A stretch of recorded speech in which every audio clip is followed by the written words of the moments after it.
Hello and welcome to Direct Stars. Today we are going to be talking about nouns. Now, these are the objectives of this lesson. The first is to define a noun. The second is to identify nouns in sentences. The third is to mention the different types of nouns we have. And the fourth is to be able to use nouns correctly in sentences. So let's jump into the lesson now.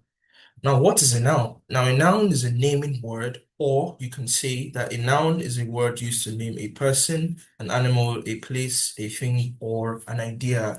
It answers the questions who or what. For example, for persons, we have nouns like teacher, John, doctor.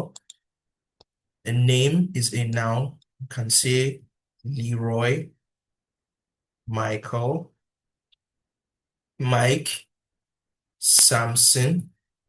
These are all nouns. For animals, you have cat, elephant, goat, pigeon.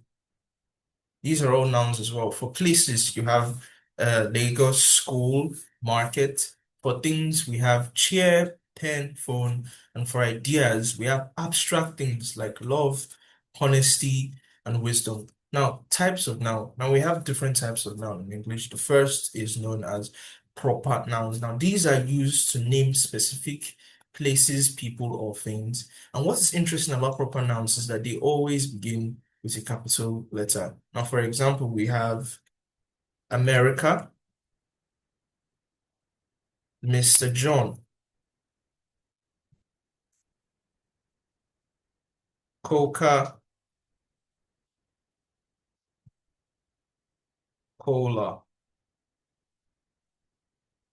What is interesting about each and every one of these nouns? Now, America is a place, Mr. John is a name, Coca-Cola is an object or a thing. They all begin with capital letters, making them all proper nouns.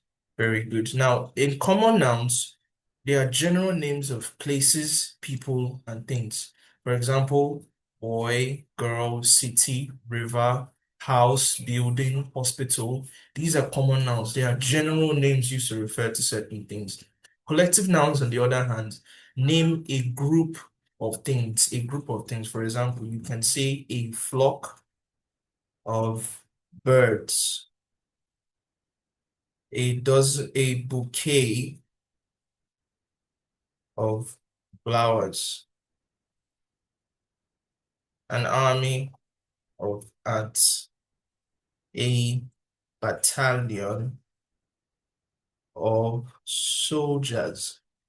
Now, in English, we do not refer to a group of things singularly. You cannot just say five, 10 birds. You can't count the birds in the sky. So if you want to describe a scenario where you saw a lot of birds, instead of saying a lot of birds, you say a flock of birds. If you want to give someone flowers as a means of affection, or you happened upon a number of flowers, a quite sizable amount of flowers, you don't say I saw lots of flowers. You say, I saw a bouquet of flowers, or I bought a bouquet of flowers. If you see so many ants, an army of ants, it's a battalion of soldiers. These are used to group so many things together and consider them as one single unit. Now, another type of noun that we have is abstract nouns. Now, these are names, ideas, and not necessarily things you can touch, but things you feel. They are abstract, meaning you can't see them, but you feel them. Example is the quality of courage, peace, intelligence, honesty. These are all abstract nouns, that they are qualities that we cannot see or touch, but they exist in our world, they exist in our different fields. So they are known as abstract nouns. Now we have countable and uncountable nouns. Now for countable nouns, they can be counted and they have singular and plural forms. Now we have examples of countable nouns. For example, books or book and books. Book is singular, books is plural, and it just goes on and on from there. From countable nouns, they cannot be counted, and they usually do not have plural form, but that's just by the way. For examples, we have water. You can't count water. You see a body of water. Sugar, you can't count sugar. Information, you can't count information, and you can't count sand. or things like rice. These are all uncountable nouns. Now, functions of nouns in sentences. Now have different functions in sentences. The first is the function as the subject of a sentence. For example, if you say the boy is reading, if you say the boy is reading, the boy or the expression the boy is the noun of the sentence. It is the subject of the sentence performing the action of reading. Nouns also function as the object of the verb. For example, the teacher praised Mary. Now, Mary is the recipient of the action of being praised. Mary is the object of the verb praised. So that is the noun functioning as the object of the verb. Now, the noun also functions as the object of the preposition. He sat on the chair.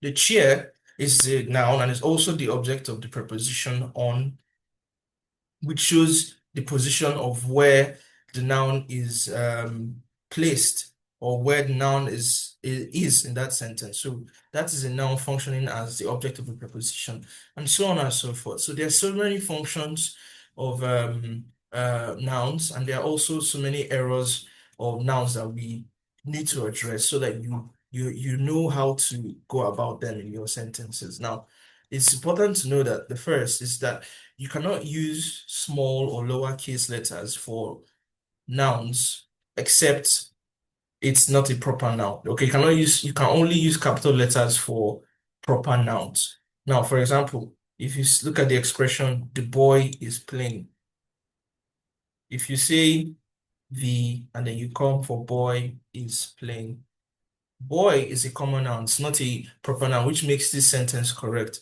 The proper way to rewrite the sentence would be turning boy into a lowercase and into lowercase, which would be the boy is playing, which B being a small letter B. Now, using plural forms for countable nouns. For example, if you use this expression, informations are important. It is not correct because information is plural and are is also plural as well. So you cannot use that for that sentence is not correct. But if you say information, you go back to that sentence and you say information is important, then this sentence becomes correct. Now, examples of proper nouns examples of nouns in sentences are proper nouns. You can say Lagos is a busy city for common nouns. The dog barked loudly for collective nouns. The team won the match for abstract nouns. Kindness makes people happy.